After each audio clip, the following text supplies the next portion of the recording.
सभी प्यारे दोस्तों को गुड आफ्टरनून। मैं आपका दोस्त अंकित चौधरी स्वागत करता हूं आपके अपने परिवार रोजगार विद अंकित में। आशा करता हूं कि आप सभी बेहतरीन जबरदस्त जिंदाबाद होंगे। मानसी सिंह है, आंचल चौधरी, यामीन खान है, सुमित सिंह है, प्राची शर्मा है, मोहम्मद फरहान खान बहुत अच्छे, विकास कंबोजिया, चलो भाई सुनील जी हैं, जीतू हैं, दीप्ति हैं, बहुत सारे बालक हैं, जल्दी से जुड़ जाओ।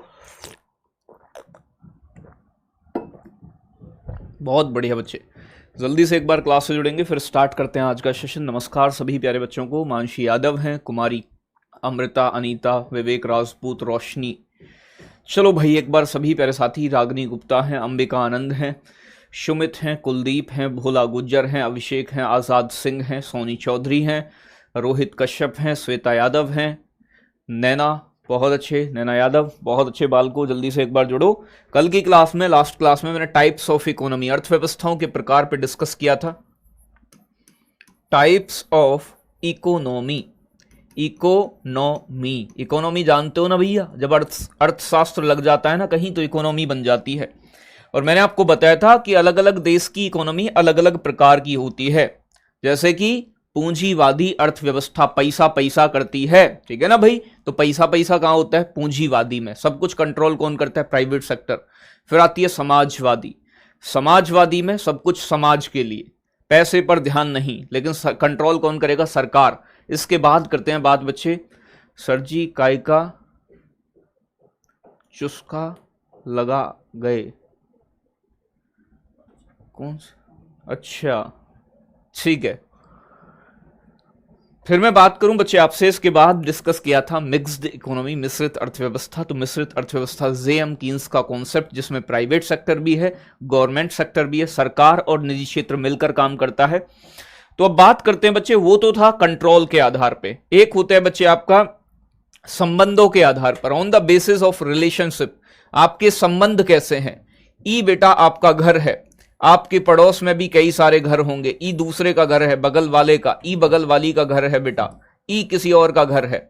आप रहते हो इस घर में, ठीक है ना, आपके मम्मी पापा सभी रहते हैं घर में। कई बार ऐसी चीजों की आवश्यकता हो जाती है कि आपको पड़ोसी के घर से मांगने जाना पड़ता है, तो पड़ोसी कह दे हमें नहीं देना, यानी कि लड़ाई कर रखी है आपने अड़ोस पड़ोस वालों से, पड़ोसन से भी, पड़ोसी से भी। बेटा आपके घर में दाल खत्म हो गई, आपको अर्जेंट रिक्वायरमेंट हुई, पैसे आपके पास है नहीं, आपने मांगी, उसने कह दिया नहीं बेटा दाल नहीं मिलेगी क्योंकि हमारी तुम्हारे साथ बनती नहीं है, ठीक है ना भाई। तो ई का मतलब क्या है कि दूसरे से बने तो खुली अर्थव्यवस्था, क्योंकि आप लेन देन कर रहे हो पड़ोसन के साथ, पड़ोसी के साथ। लेकिन बच्चे अगर आपस में लेन देन ना हो, ठीक है ना वो दाल दे, ना आटा दे, ना आपको कुछ पैसे उधार दे बेटा, तो इसका मतलब लेन देन बंद है, तुम्हारे संबंध खराब हैं, संबंधों को सुधारो, ठीक है ना। तो कहने का मतलब types of economy on the basis of relationship, कैसे संबंध हैं, ठीक है ना भाई। तो भैया ध्यान रखना है, टाइप्स ऑफ इकोनॉमी जाननी है ऑन द बेसिस ऑफ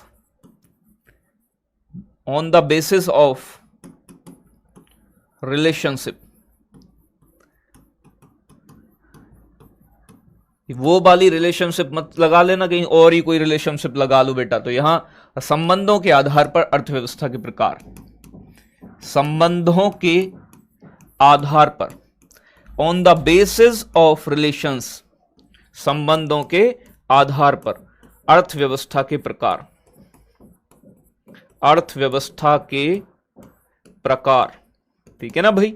संबंधों के आधार पर, कैसे संबंध है तुम्हारे। अब देखो यहां समझो संबंध कैसे कैसे होते हैं बच्चे। दो प्रकार की इकोनॉमी होती है रिलेशंस के आधार पे, ठीक है ना भाई। ई पड़ोसी के साथ बेटा लेन देन है, तो भैया ओपन इकोनॉमी, ओपन हो आप, ओपन इकोनॉमी के अंदर रहते हो। खुली अर्थव्यवस्था, ठीक है ना भाई, खुली अर्थव्यवस्था। तो खुली अर्थव्यवस्था के अंदर क्या होता है? लेन देन होता है पड़ोसियों के साथ, ठीक है ना भाई। चलो भाई बहुत अच्छे। चांदनी अहीरी, ये बेटा आंख सी टेढ़ी क्यों कर रही है गुड़िया? आंख में कुछ फेर है? ठीक है चलो भाई, हमारे यहां तो हम भी चाहे भाई पड़ोस में तो मार खा के आए। अच्छा पड़ोसी इतने खतरनाक हैं। इधर आ जाओ तो बच्चे, दूसरी होती है क्लोज इकोनॉमी। क्लोज इकोनॉमी इसे कहते हैं बेटा बंद अर्थव्यवस्था, बंद अर्थव्यवस्था। ई कैसी है? बंद है, यहां लेन देन बंद है, ठीक है ना भाई। तो ध्यान रखना है, ऐसी इकोनॉमी जो दूसरे देशों के साथ इंपोर्ट एक्सपोर्ट करती है, जिनका पड़ोसियों से लेन देन है, ठीक है ना भाई। तो जहां दूसरे देशों के साथ क्या होता हो बच्चे? आयात निर्यात होता हो, आयात निर्यात होता है, इंपोर्ट एक्सपोर्ट होता है, इंपोर्ट एक्सपोर्ट होता है बच्चे, उसे क्या कहते हैं? खुली इकोनॉमी कहा जाता है। दूसरे देशों को सामान मंगाती है, बेचती है, साथ के साथ अपने यहां फॉरेन इन्वेस्टमेंट, विदेशी निवेश को भी मान्यता देती है। यानी कि जैसे भारत में दूसरे देश की कंपनी आती हैं तो उसे कहा जाता है और अपना पैसा लगाती हैं, विदेशी भारत में आते हैं, विदेशी निवेश को भी अलाउ करती हो, फॉरेन इन्वेस्टमेंट को भी अलाउ करती हो, विदेशी निवेश भी कराती हो। ऐसी अर्थव्यवस्था खुली हुई है, ठीक है ना भाई। चलो भाई, अनुराग चौहान दादरी में, बेटा दादरी में भी आएंगे, तुम तो पड़ोसी हो, तुम्हारे धोरे तो कभी आ जाएंगे मीटअप करने। आगे बात करूं मेरे साथी, यहां से बंद अर्थव्यवस्था, जहां बेटा इंपोर्ट एक्सपोर्ट ना होता हो, पड़ोसन से लड़ाई हो, ठीक है ना भाई, जहां इंपोर्ट एक्सपोर्ट, आयात निर्यात ना होता हो। और मैं बात करूं बच्चे आपसे, जो विदेशी निवेश को, फॉरेन इन्वेस्टमेंट को अलाउ ना करती हो, ठीक है ना भाई, विदेशी निवेश को अलाउ ना करती हो, ठीक है ना भाई। ई हो गई अर्थव्यवस्था ऐसी, ये नहीं चाहिए दूसरे देश की कंपनी नहीं आएंगी, सारी चीजें। कल की क्लास नहीं है ऐप में बेटा, कल की है, वो ऊपर पहुंच गई है, नीचे करा दूंगा मैं, सबसे ऊपर शो कर रही होगी वो कल वाली जो कराई थी कल भी, ठीक है ना भाई। आंसू गुड्डा भाई देखो, फिक्स नहीं होता, वनडे एग्जाम में फिक्स नहीं है। दिल्ली पुलिस के पेपर में 3-4 प्रश्न आने ही आने, इकोनॉमिक्स से ध्यान रखना है, जो पुराना अनुभव है वो बता रहा हूं मैं आपको। तो भैया ये दो प्रकार की अर्थव्यवस्था हो गई संबंधों के आधार पे, बात क्लियर है। देखो पहले नॉर्थ कोरिया, उत्तर कोरिया दूसरे देशों के साथ इंपोर्ट एक्सपोर्ट नहीं करता था, क्लोज्ड इकोनॉमी का एग्जांपल था। तो वर्तमान में कोई भी देश क्लोज्ड इकोनॉमी का एग्जांपल नहीं है, सभी देश ऐसे हैं जो दूसरे देशों के साथ इंपोर्ट एक्सपोर्ट करते हैं। वर्तमान में नॉर्थ कोरिया भी, चाइना वाइना इन देशों के साथ इंपोर्ट एक्सपोर्ट करता है। तो वर्तमान में कोई भी ऐसा देश नहीं है जो अपने आप में सेल्फ डिपेंडेंट हो, खुद पर निर्भर करता हो, सारी चीजें खुद से कर ले। हमें जरूरतों को पूरा करने के लिए कहीं ना कहीं किसी दूसरे देश से लेना देना, आयात निर्यात, इंपोर्ट विंपोर्ट बेटा करना ही पड़ता है। तो वर्तमान में कोई उदाहरण नहीं है, सभी देश इस समय बच्चे फॉरेन इन्वेस्टमेंट और इंपोर्ट एक्सपोर्ट करते हैं, इसीलिए सभी देश किस में आएंगे? खुली अर्थव्यवस्था में। बात समझ में आ रही है ना? हाँ बेटा, अब वो भी कर रहा है, तो ऐसा कोई देश नहीं है बच्चे। तो बात क्लियर है। तो यहां थोड़ी सी चीजों पे ध्यान देना है। तो ये बात हो गई, ये टाइप्स ऑफ इकोनॉमी का कॉन्सेप्ट हमने खत्म कर दिया है। अब बात करते हैं थोड़ा सा, मैंने आपको बताया था हमारे कुछ उत्पादन के साधन होते हैं, फैक्टर ऑफ प्रोडक्शन एग्जाम में पूछे जाते हैं। तो हेडिंग डालोगे बेटा फैक्टर ऑफ प्रोडक्शन, ठीक है ना भाई, जिन्हें कहते हैं उत्पादन के कारक, उत्पादन के कारक, बिल्कुल इन्हें भी पढ़ेंगे बिल्कुल। फिर कॉलर जॉब की चिंता कर रहे हैं ना आप, कॉलर जॉब, तो बेटा कॉलर जॉब भी कराएंगे। फैक्टर ऑफ प्रोडक्शन, उत्पादन के कारक, किसी चीज का उत्पादन करना है, प्रोडक्शन करना है, चाहे उत्पादन किसका होता है बेटा? वस्तु एवं सेवा, किसी वस्तु, कोई वस्तु बनाई जाएगी या फिर कोई सर्विस प्रोड्यूस की जाएगी। किसी वस्तु और सेवा के उत्पादन के लिए हमारे पास उत्पादन के कुछ कारक होने चाहिए जिनकी वजह से उत्पादन होगा, और वो प्रमुख रूप से 4 फैक्टर होते हैं, 4 कारक होते हैं, 4 चीजें चाहिए। ऐसा मानो कि उत्पादन के फैक्टर यानी कि कारक कितने होते हैं, एग्जाम में पूछेगा बेटा, उत्पादन के 4 कारक होते हैं। जैसे कि तुम्हें घर बनाना है, ठीक है ना भाई, जैसे कि आपको क्या करना है बच्चे? घर बनाना है।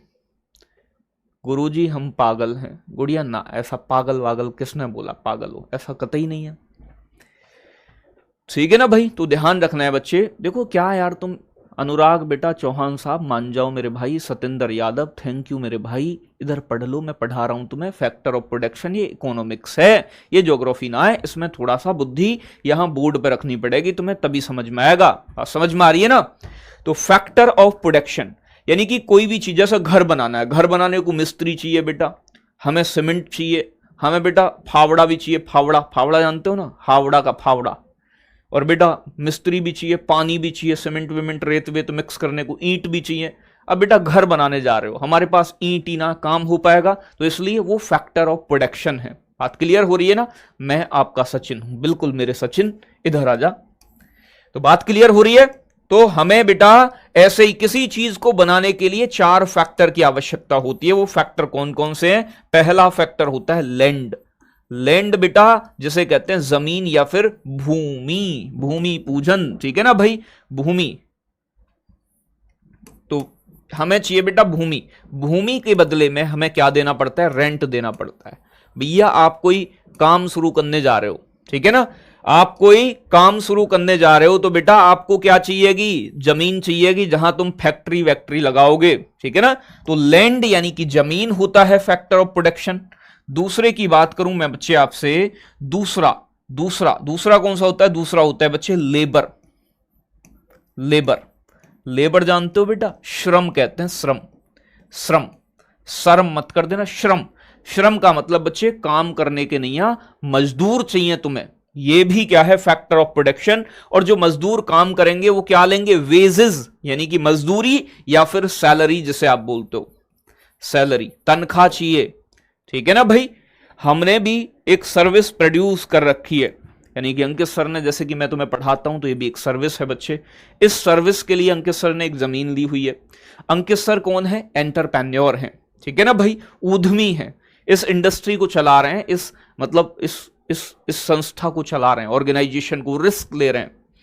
हम कौन है बेटा? मजदूर, मजदूरी कर रहे हैं। हमें क्या देते हैं अंकित सर? वेतन, सैलरी, वेजेस देते हैं, मजदूरी मिलती है हमें, ठीक है ना। तो ये बात ध्यान से समझनी है, ठीक है ना भाई। एंड कोर्स, ये कौन है? विनोद नुनिया। ओ भैया नुनिया साहब, पढ़ लो, पढ़, नुनिया साहब, नहीं तो बुद्धि खोल देंगे थारी। आगे बात करें भैया, तीसरा नंबर, एक होती है भैया कैपिटल। कैपिटल क्या होता है बेटा? पूंजी। कैपिटल होती है पूंजी, पूंजी लगा रखी है। अंकित सर ने बेटा बहुत सारे रिसोर्सेज यहां पर डेवलप किए हैं, जैसे कि चाहे डिजिटल बोर्ड हो, बड़ा महंगा आता है, आपको पता है बच्चे, ये लगाया है। और भी बहुत सारी चीजें भैया, बालकों के लिए एप्लीकेशन बनवाया, पैसा खर्च हुआ, उसमें सर्वर की कॉस्ट जाती है, और दुनिया भर की चीजें लगाई हुई हैं, ठीक है ना भाई। तो कहने का मतलब क्या है? उन्होंने कैपिटल को इन्वेस्ट किया है, पैसे को लगाया, और पैसे के बदले में क्या जाता है बच्चे? इंटरेस्ट जाता है। इंटरेस्ट का मतलब क्या होता है? ब्याज जाती है, इंटरेस्ट। इंटरेस्ट, बात समझ में आ रहा है ना? ब्याज। और बच्चे यहां पर अंकित सर कौन है? अंकित सर हैं एंटरप्रेन्योर, ठीक है ना भाई। एंटरप्रेन्योर है, जिसे उद्यमी कहा जाता है, जो इन सभी चीजों को अरेंज करके रिस्क ले रहे हैं। और भैया वो रिस्क क्यों ले रहे हैं? क्योंकि वो लाभ हो उन्हें थोड़ा बहुत भैया, ठीक है ना भाई, बालकों का प्रेम मिले। एंटरप्रेन्योर जिसे कहा जाता है बेटा उद्यमी। उद्यमी का मतलब वो नहीं है जो दंगल करता है बेटा, ठीक है ना। उद्यमी का मतलब है जो इन सारी चीजों को अरेंज करके रिस्क ले रहा है, जो पैसे लगा रहा है, लेबर का इंतजाम कर रहा है, जमीन ले रहा है बच्चे, और एक ऑर्गेनाइजेशन को चला रहा है। वो क्यों चला रहा है? थोड़ा बहुत भैया लाभ हो जाए, उसे प्रॉफिट हो जाए, ठीक है ना, प्रॉफिट, जो रिस्क ले रहा है, ठीक है ना, बात समझ में आ रही है ना। तो ये 4 क्या होते हैं? Factor of production. किसी भी चीज का उत्पादन करना है तो ये 4 कारक होने चाहिए। एग्जाम में पूछता है आपसे सीधा सीधा सा, अगर गुरुजी खुद की जमीन खरीद लें तो भी रेंट देना पड़ेगा? बेटा खुद की जमीन क्यों देना पड़ेगा रेंट? मैं बता रहा हूं कि इन्हें फैक्टर ऑफ प्रोडक्शन कहा जाता है, कि जमीन की आवश्यकता होती है तुम्हें, ये प्रोडक्शन है। मैंने बताया कि इतने बदले में क्या जाता है इनके में, ठीक है ना। फैक्टर ऑफ प्रोडक्शन लैंड, जमीन तो लेनी पड़ेगी भैया, अपनी लो, पड़ोसी की छीन लो, कैसे भी लो, जमीन चाहिए, तो जमीन फैक्टर ऑफ प्रोडक्शन है। और बच्चे मतलब लेबर, श्रम, ऐसा थोड़ी ना अपने आप ही मजदूरी करोगे तुम, 40 आदमियों का काम अकेले थोड़ी ना कर दोगे बच्चे। कल वाली बेटा अपलोड हो गई है, मैंने बता दिया है, वो ऊपर चली गई है, उसे नीचे खिसका के लाना पड़ेगा, तो सबसे ऊपर चली गई है, वो सीक्वेंस बिगड़ गया है क्लास का। बाकी हुई कल क्लास। कैपिटल बोले तो पूंजी, पूंजी के बदले में पैसा जाता है, ठीक है ना भाई। ये कह रहा है एंटरप्रेन्योर, उद्यमी मतलब लाभ। आप बालक कह रहा है कितनी सैलरी मिलती है तुम्हें? ऐसे ही बच्चे 5-7 हजार रुपया खर्चे लाख, और बेटा रोटी पानी का इंतजाम हो जाता है, तो यही अपना जो तुम्हारे सहारे टाइम कट रहा है। तो बात क्लियर है। तो ये है बच्चे आपका फैक्टर ऑफ प्रोडक्शन। एक होती है बच्चे आपकी कोर इंडस्ट्री, जो सेकेंडरी सेक्टर में, उद्योगों को सेकेंडरी सेक्टर में रखा गया है। तो यहीं पर बताए दे रहा हूं मैं, यहीं पर नोट कर लेना है कोर इंडस्ट्री। कई बार पूछ लेता है कोर इंडस्ट्री में कितने उद्योग शामिल हैं, तो भैया core industry, core industry, core industry जिन्हें कहते हैं बेटा आधारभूत उद्योग। आधारभूत, भूत वो वाला नहीं बेटा, आधारभूत मतलब जिन पे नींव टिकी हुई है औद्योगिक क्षेत्र की, आधारभूत उद्योग। ठीक है ना बेटा, जिसे कहते हैं कोर इंडस्ट्री। बात क्लियर है? चलो भाई बहुत अच्छे बेटा, तुम्हें यार इन चीजों का, ठीक है ना भाई, इन चीजों से क्या लेना देना है, कितनी वेतन है, पढ़ना है तुम्हें मुझे से यार के वेतन मतलब, ठीक है ना, इन चीजों में नहीं। यहां देखो, यहां देखो, इधर देखो भैया, ई बात समझनी है अब। यहां कोर इंडस्ट्री मतलब आधारभूत उद्योग, मतलब ऐसे उद्योग जिन पर दूसरे उद्योग टिके होते हैं। बात समझ में आ रही है ना? तो ऐसी इंडस्ट्री को कोर इंडस्ट्री कहा जाता है जिन पर दूसरे उद्योग निर्भर करते हैं। ठीक है ना भाई? ऐसे उद्योग, ऐसे उद्योग, ऐसे उद्योग जिन पर दूसरे उद्योग, दूसरे उद्योग निर्भर करते हैं, निर्भर करते हैं। ठीक है ना भाई? दूसरी इंडस्ट्री निर्भर करती हो जिन पर। अब आप कहोगे गुरुजी ऐसा भी कुछ है, तो बिल्कुल है मेरे भाई, दूसरी इंडस्ट्रियां भी निर्भर करती हैं। जैसे कि मैं बात करूं, कोर इंडस्ट्री के अंदर 8 उद्योगों को रखा गया है। कितने उद्योग शामिल हैं बेटा? 8 उद्योग, 8 इंडस्ट्री ऐसी हैं जिन्हें कोर इंडस्ट्री कहा जाता है। इकोनॉमी की कोर मतलब जड़, जिन पे और उद्योग डिपेंड करते हो। जैसे कि मैं बात करूं बच्चे, आपको ब्रेड का कारखाना लगाना है तो बेटा बिजली चाहिए, बिना बिजली के कुछ नहीं है। लेकिन बिजली बनाना अपने आप में भी तो इंडस्ट्री है। तो भैया विद्युत उद्योग जो होता है, विद्युत यानी कि इलेक्ट्रिसिटी इंडस्ट्री, विद्युत, विद्युत बच्चे, इलेक्ट्रिसिटी,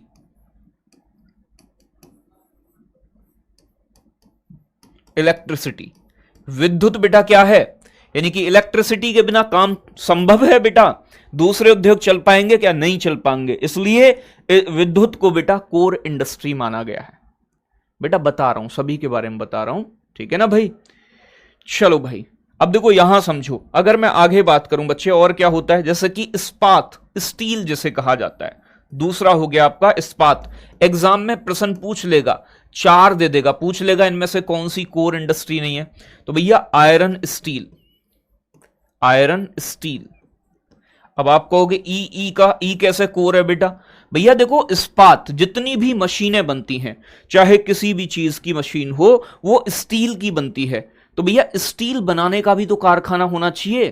तो दूसरी पंचवर्षीय योजना में क्या हुआ था? आयरन स्टील कारखाने लगाए गए, भिलाई, दुर्गापुर, राउरकेला, जिससे कि स्टील का प्रोडक्शन हो सके, स्टील बनाई जा सके, जिससे कि मशीनरी बन सके। बात क्लियर है? सर पूंजी में इंटरेस्ट कैसा देना पड़ेगा? बेटा मशीन लगाओगे, मशीन पसीन बेटा, ये सब बेटा पूंजी में ही आती हैं। ठीक है ना भाई? और उसके लिए जब मैं एक फैक्ट्री लगाऊंगा तो पैसा लूंगा बेटा कहीं से कर्जे में, ठीक है ना, बैंक से कहीं से लिया, मेरे पास इतना पैसा तो है नहीं, तो मैं बदले में क्या दूंगा? बैंक को इंटरेस्ट तो दूंगा ना भाई। तो पूंजी के बदले में इंटरेस्ट देना पड़ता है। ठीक है ना भाई? तो बात क्लियर है? इस्पात यानी कि बच्चे आपका स्टील इंडस्ट्री जो हो गई, स्टील का कारखाना, स्टील से दूसरी मशीनरी बनती है जो दूसरे उद्योगों में काम आती है। अगर मैं बात करूं बच्चे आपसे तीसरा नंबर, जिसे कहते हैं तेल शोधनशाला, तेल शोधनशाला, रिफाइनरी, रिफाइनरी, ये क्या बीमारी है बेटा? क्रूड ऑयल, कच्चा तेल लाया जाता है, उसे रिफाइन किया जाता है। तेल रिफाइन होगा, डीजल पेट्रोल बनेगा, तभी तो बेटा वाहन चलेंगे, तभी तो ट्रांसपोर्टेशन हो पाएगा, एक चीजें दूसरी जगह जा पाएंगी। ठीक है ना भाई? तो भैया ध्यान रखना है, ऑयल रिफाइनरी,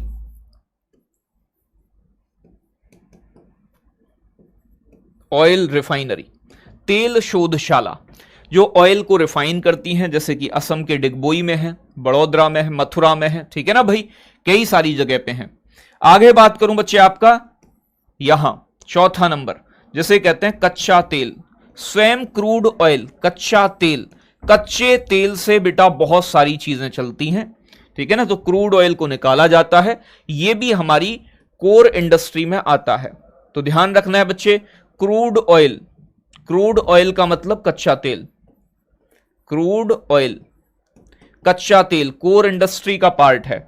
आगे बात करूं मैं आपसे बच्चे, नंबर क्या हो गए हमारे, नंबर 4 हो गए ना, 4 के बाद बात कर लेते हैं पांचवा, सीमेंट इंडस्ट्री, सीमेंट, सीमेंट उद्योग।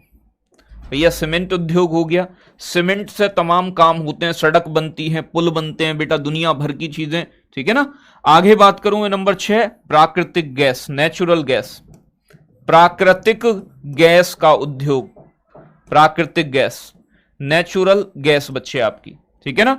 और नंबर 7 की बात करूं, फर्टिलाइजर, उर्वरक, तो भैया आपका उर्वरक कारखाने, उर्वरक, कृषि जो चलती है वो उर्वरकों पर चलती है। और आगे बात करूं मैं 8वां, कोयला, कोल इंडस्ट्री, कोयला, ठीक है ना भाई। तो ये आपके 8 उद्योग हैं, जिसमें पहला नंबर मैंने आपको बताया इलेक्ट्रिसिटी, इस्पात यानी कि स्टील, आपका refineries, crude oil, cement industry, natural gas, उर्वरक यानी कि फर्टिलाइजर, और बच्चे आपका कोल। ठीक है भाई, हाँ सीमेंट मैंने गलत लिख दिया है, इसे ठीक कर लोगे एक बार, सीमेंट, सीमेंट, ठीक है, हो गया जी, सीमेंट हो गया, कोयला काला है, बिल्कुल बढ़िया। आगे बात करते हैं, तो ये बच्चे आपकी क्या है, कोर इंडस्ट्री है। तो एग्जाम में प्रश्न पूछ लेता है, 4 ऑप्शन दे देगा कि इनमें से कौन सा उद्योग कोर इंडस्ट्री में शामिल है या फिर नहीं है। अब मैं आगे बात करूं बच्चे आपसे, तो एक 5वां सेक्टर बचा था अर्थव्यवस्था का। मैंने आपको बताए थे ना, 4 सेक्टर बता दिए थे, प्राइमरी, सेकेंडरी, टर्शियरी और क्वार्टरनरी, और एक बचा आपका quinary, quinary sector, quinary sector, NARY होगा, ठीक है ना, QUINARY, क्वीनरी सेक्टर, जिसे कहते हैं बेटा पंचम क्षेत्र, पंचम क्षेत्र, ये अलग से नोट कर लेना है, ये उसका पार्ट है, सेक्टर्स ऑफ इकोनॉमी, अर्थव्यवस्था के क्षेत्र। तो प्राइमरी सेक्टर में एग्रीकल्चर को रखा था, सेकेंडरी सेक्टर में इंडस्ट्री को रखा था, टर्शियरी में सर्विस सेक्टर, और चौथा सेक्टर इंटेलेक्चुअल लेवल यानी कि बौद्धिक, ज्यादा बुद्धि वाले लोगों का, जिसमें IT sector and research and development. तो ये बच्चे आप नोट करके लिख लोगे अलग से छोटा सा है क्वीनरी सेक्टर। हालांकि इससे कभी प्रश्न बना नहीं है, आपका चौथा सेक्टर तक पूछा जाता है। चलो भाई, मथुरा में मेरे घर के पास रिफाइनरी है, हाँ बिल्कुल है बेटा, मथुरा में, मैं सही से लिखा था, चलो बहुत बढ़िया, लिखो ऐसे ही, बहुत बढ़िया बालक हो आप सभी। चलो आगे बात करें बच्चे आपसे, तो कुछ चीजें और बची हुई हैं हमारी जिन्हें देखना है। जो पंचम क्षेत्र है आपका, ये समाज के यानी कि हमारे जो सोसाइटी है उसके टॉप लेवल के डिसीजंस लेता है पंचम क्षेत्र आपका, इनका प्रभाव हमारे समाज पर पड़ता है। तो समाज के उच्च निर्णय जो लेने का काम करता है, ठीक है ना भाई, समाज के उच्च निर्णय, top level decisions of society. तो उच्च निर्णय, समाज के उच्च निर्णय लेने का काम किसका है, निर्णय लेने का काम किसका है बच्चे, लेने का कार्य इसी का है। बात समझ में आ रही है ना, समाज के उच्च निर्णय लेने का कार्य किसका है, इसी का है। बात क्लियर हो रही है थोड़ी सी, किसका है बच्चे, क्वीनरी सेक्टर, पंचम क्षेत्र का है। हां, इसके अंदर मीडिया, आपका मीडिया, गवर्नमेंट आपकी सरकार, सरकार भी उच्च लेवल के निर्णय लेती है, सरकार हो गई, मीडिया हो गई आपकी बच्चे। और मैं बात करूं आपकी यूनिवर्सिटीज, यानी कि आपका भैया यूनिवर्सिटी आप सभी जानते हो, साइंस आपकी, विज्ञान बेटा इसी में आती है, विज्ञान, विज्ञान का प्रभाव पूरे समाज पे जाता है, किस दिशा में हमारा विज्ञान काम कर रहा है। तो भैया इसमें ये पूछा कम जाता है बहुत, अब मेरे सामने तो आज तक प्रश्न आया नहीं है इससे जुड़ा हुआ। मीडिया हो गया, गवर्नमेंट हो गई, ठीक है ना, गवर्नमेंट हो गई यानी कि सरकार हो गई आपकी। मैं आपसे बात करूं बच्चे, आपकी साइंस हो गई, विज्ञान, साइंस यानी कि विज्ञान, ठीक है ना भाई, विज्ञान हो गई, मीडिया हो गई। और मैं बात करूं आपकी यूनिवर्सिटी, विश्वविद्यालय, ठीक है ना भाई, यूनिवर्सिटीज यानी कि आपके विश्वविद्यालय, विश्वविद्यालय। तो ये होता है बच्चे आपका इसमें शामिल, ठीक है ना। इन चीजों को शामिल किया जाता है पांचवें क्षेत्र के अंदर।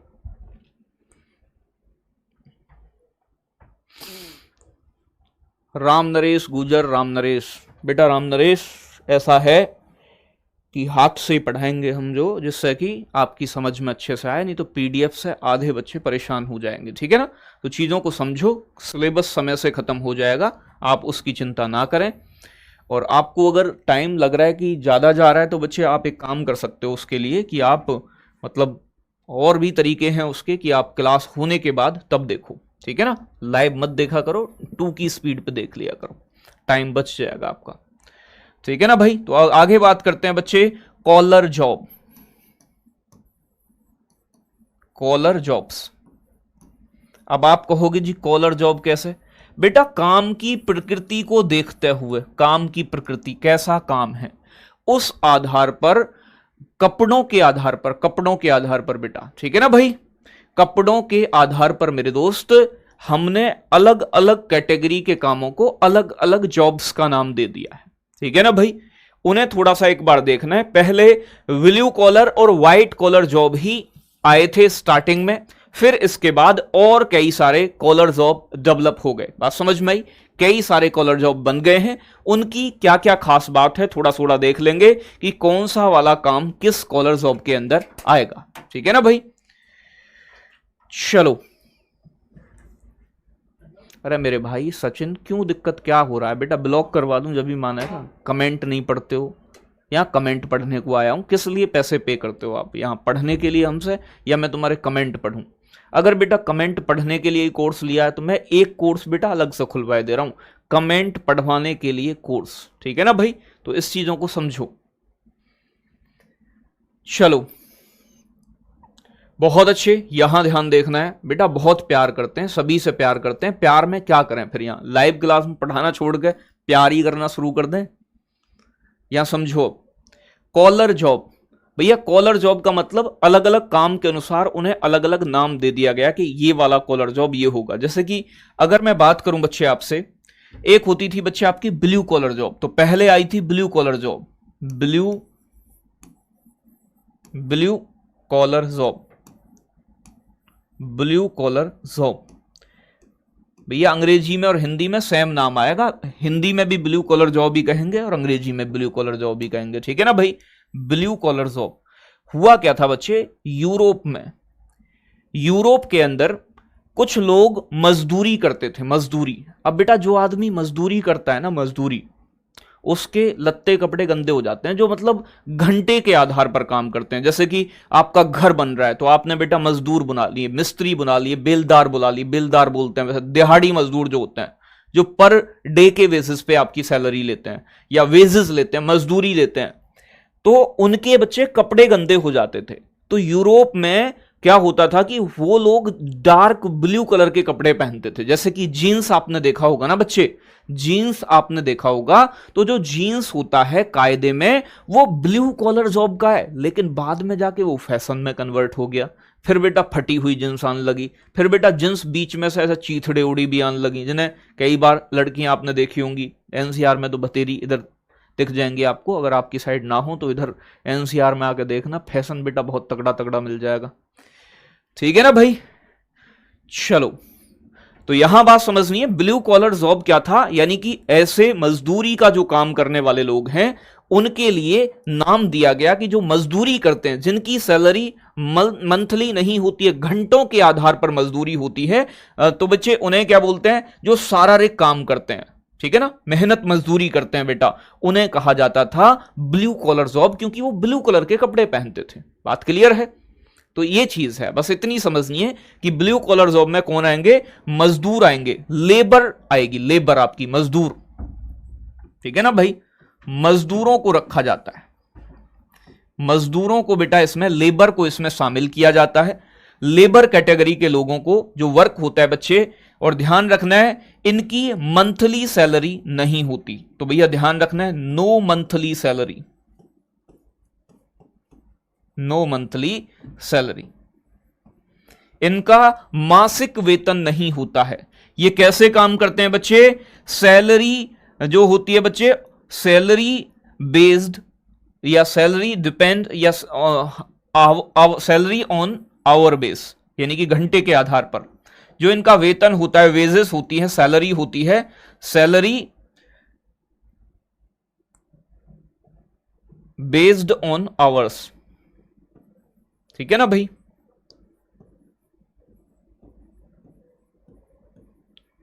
जो इनका वेतन है बेटा, वेतन, इनका जो वेतन है वो किस पर आधारित होता है? घंटों पर आधारित होता है, घंटों पर आधारित होता है। ठीक है ना? इन्हें कहा जाता है ब्लू कॉलर जॉब। जैसे घर में मजदूरों पर काम करवाते हो, वो सब किस में आएंगे बेटा? ब्लू कॉलर जॉब में। ठीक है ना भाई? इनका फिजिकल वर्क होता है। कैसा वर्क होता है बच्चे? फिजिकल वर्क, शारीरिक काम करते हैं, फिजिकल वर्क। ये क्या करते हैं बेटा? फिजिकल वर्क करते हैं, शारीरिक काम करते हैं, शरीर से मेहनत करते हैं ब्लू कॉलर जॉब के लोग। बात क्लियर हो रही है? चलो भाई, बात समझ में आ रही है ना? इतना शॉर्ट में मत लिखो। क्या लिख दूं? इमला लिख दूं बेटा यहां? बताओ। तो इनका जो वेतन है घंटों पर आधारित होता है, मंथली सैलरी इन्हें नहीं मिलती है, ये फिजिकल वर्क करते हैं, शारीरिक श्रम करते हैं, ये बात ध्यान रखनी है। तो ये निकल के आया ब्लू कॉलर वर्क। तो जो भैया आप जो जींस पहन के एकदम ट्रेंडिंग में आ जाते हो ना, यूं कहो हो मैं हूं शहंशाए आलम, तो बेटा आप ब्लू कॉलर वर्कर के कपड़े पहन रहे हो। ठीक है ना भाई? अब देखो मैं बात करूं मेरे साथी, यहां से एक होती, फिर आइए एक white collar job. White collar job, white का मतलब भैया सफेद कॉलर जॉब। ये सफेद कॉलर जॉब जो आई बच्चे, ऐसे लोगों को, ऐसे वर्कर्स को इसमें शामिल किया जाता है। अब सफेद कपड़े बेटा कौन पहन सकता है, आप मुझे बताओ। सफेद कपड़े भैया कोई मजदूर पहन के मजदूरी पे जाएगा?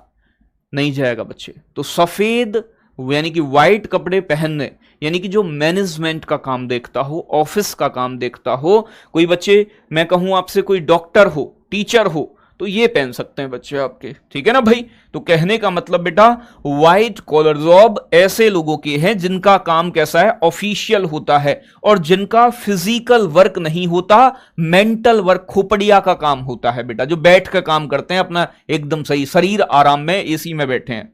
तो भैया यानी कि इसमें वो लोग शामिल होते हैं जिनका फिजिकल वर्क नहीं होता है, फिजिकल वर्क नहीं होता है, वर्क नहीं होता, यानी कि जो फिजिकली मेहनत नहीं करते हैं फिजिकल रूप से।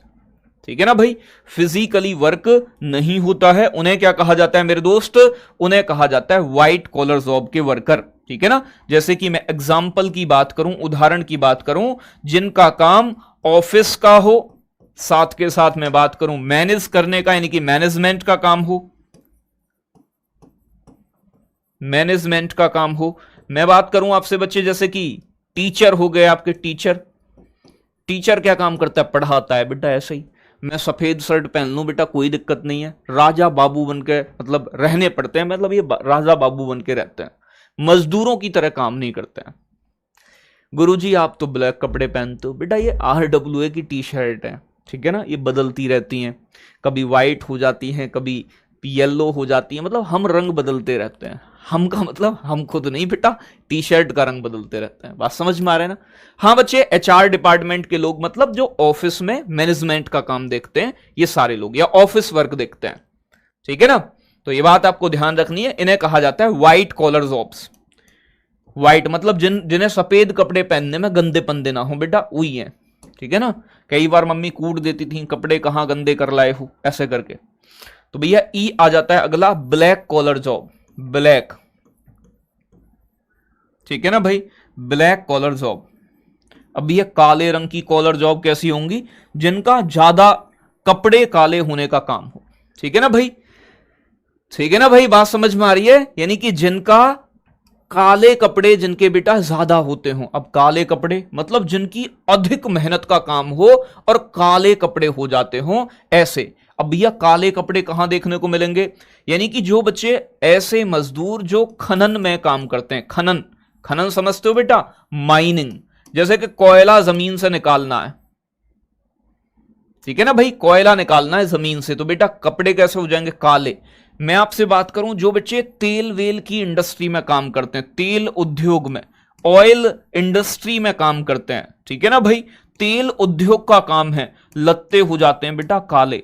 तो यानी कि इन इंडस्ट्रीज में काम करने वाले वर्कर्स को ब्लैक कॉलर जॉब के अंदर रखा जाता है, ठीक है ना भाई। खनन यानी कि जैसे कि माइनिंग, ऑयल इंडस्ट्री, तेल उद्योग, ठीक है ना, ऑयल इंडस्ट्री, ऑयल इंडस्ट्री, तेल उद्योग, तो इन्हें रखा जाता है बच्चे आपका किसमें? यानी कि बच्चे ब्लैक कॉलर जॉब में, जिनका काम कैसा होता है? अधिक मेहनत भरा होता है, अधिक मेहनत वाला काम होता है। यहां लत्ते गंदे होने की संभावना बहुत ज्यादा होती है, काले पीले हो जाएंगे अगर सफेद कपड़े पहन लोगे, ठीक है ना भाई।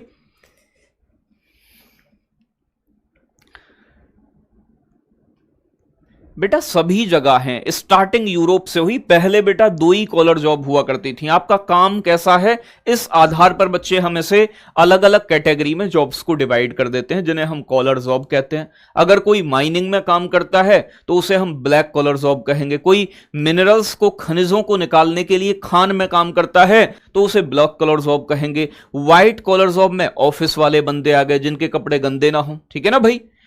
हां बेटा, एक आधा प्रश्न कभी पूछा गया है, बहुत ज्यादा प्रश्न यहां से नहीं बनते हैं, लेकिन मैं आपको एक बार छोटी सी, बहुत ज्यादा चीजें हैं भी नहीं इसमें, तो मैं आपको कराए दे रहा हूं, क्योंकि बेटा अगर मैं ना कराऊं तो फिर बेटा खुजली होती है, आपके दिमाग में खुरापाती कीड़ा जो है वो काट जाता है आपको, ठीक है ना। एक होती है बेटा रेड कॉलर जॉब, लाल कॉलर जॉब। देखो दो ही कॉलर जॉब्स का नाम कपड़ों के आधार पर पड़ा, व्हाइट एंड आपका ब्लू। बाकी का बच्चे बाकी के नाम ऐसे ही, उनसे रंग से कोई लेना देना ज्यादा है नहीं वैसे, ठीक है ना। तो red collar job, red collar job की बात करूं बच्चे आपसे, रेड कॉलर जॉब में सभी गवर्नमेंट एम्प्लॉय आते हैं, ठीक है ना भाई। गवर्नमेंट सेक्टर के कर्मचारियों के लिए ये रेड कॉलर जॉब है। सरकारी कर्मचारी किसके अंदर आते हैं बच्चे? सरकारी कर्मचारी, ठीक है ना भाई। सरकारी कर्मचारी, गवर्नमेंट सेक्टर के एम्प्लॉय जो होते हैं बच्चे, गवर्नमेंट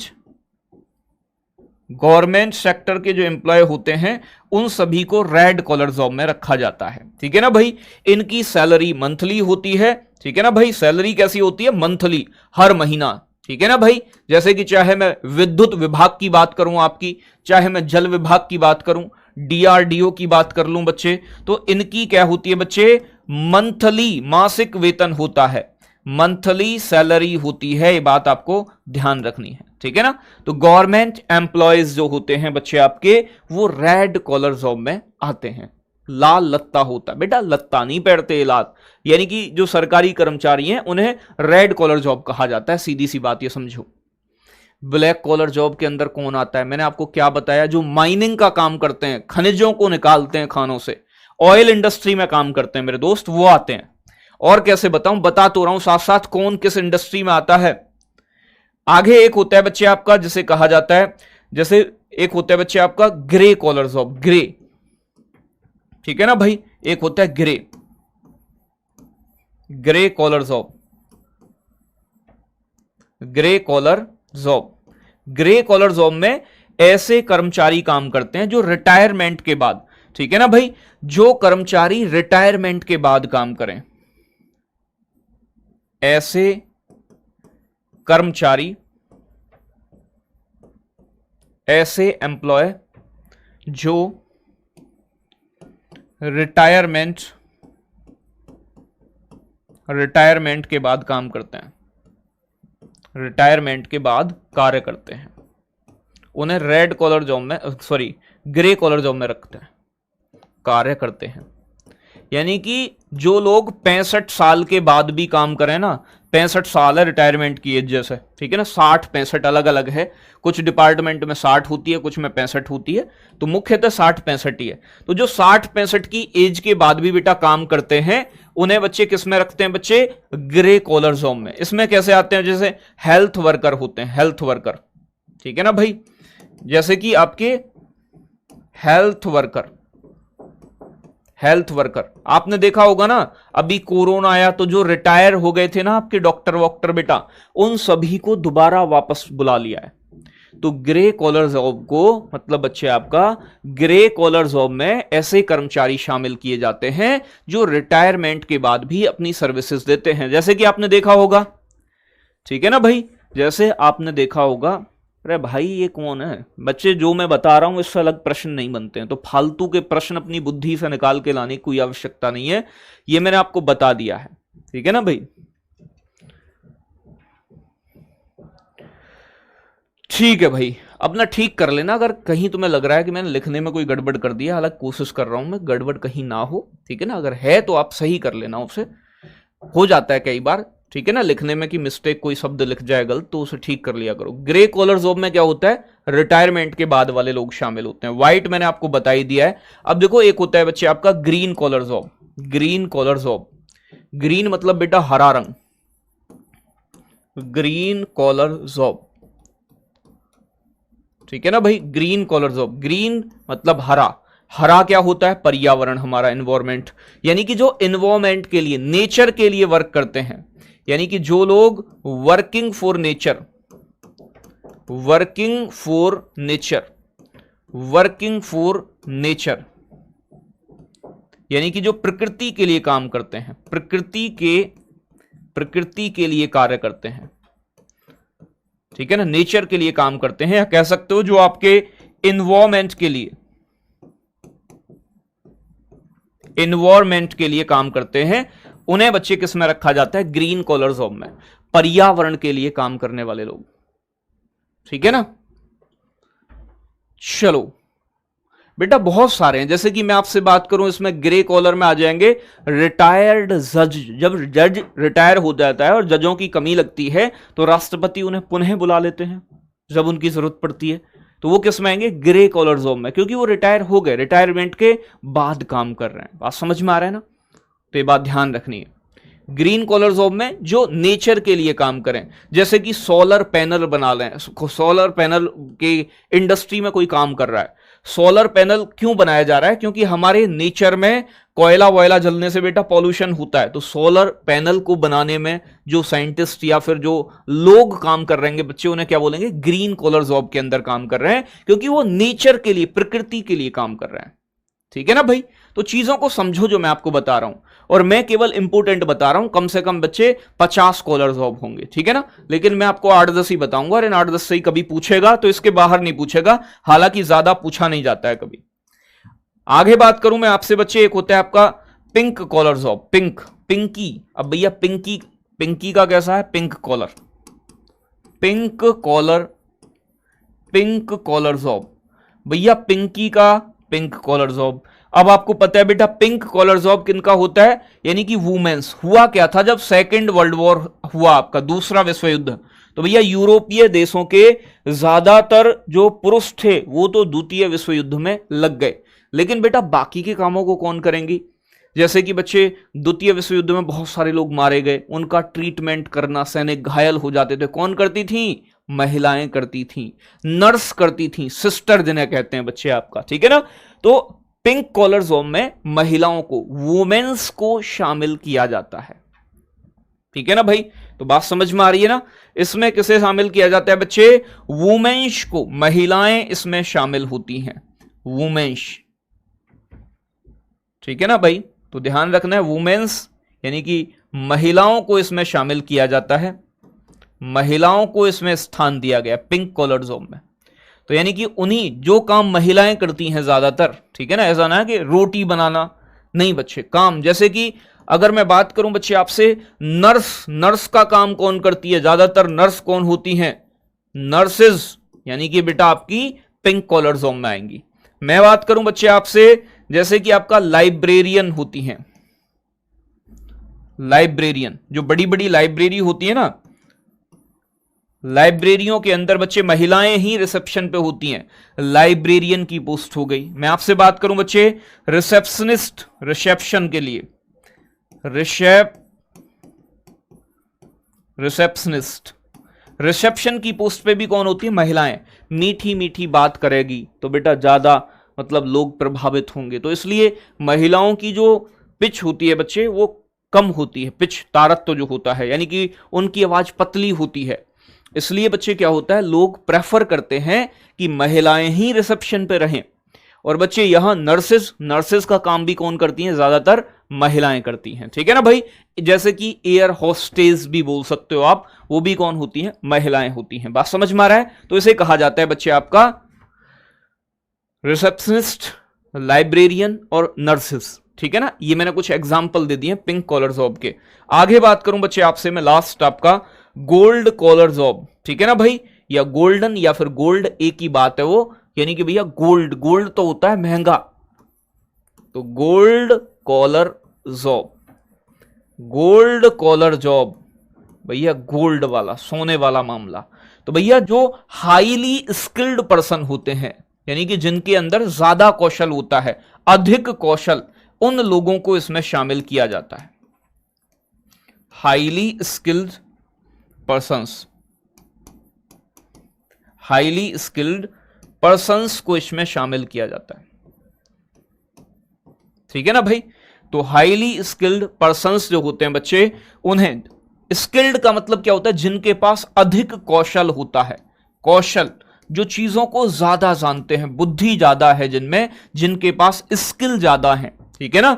जैसे कि मैं बाप से बात करूं बच्चे, डॉक्टर जो होते हैं, डॉक्टर वो गोल्ड कॉलर जॉब में आते हैं। मैं आपसे बात करूं लॉयर्स जो होते हैं, वकील बेटा हाईली स्किल्ड हैं, उनके पास स्किल्स अधिक हैं, ठीक है ना। इंजीनियर, तो एग्जाम्पल इसके क्या होंगे बच्चे? जैसे कि आपका डॉक्टर हो गया, एमबीबीएस कराया बेटा उसने, पगलू नहीं है वो, ठीक है ना भाई। मैं बात करूं आपसे लॉयर्स लॉ की पढ़ाई करी है उसने, ऐसे ही थोड़ी ना है पूरा संविधान खंगाल मारा है बेटा, दबपना है।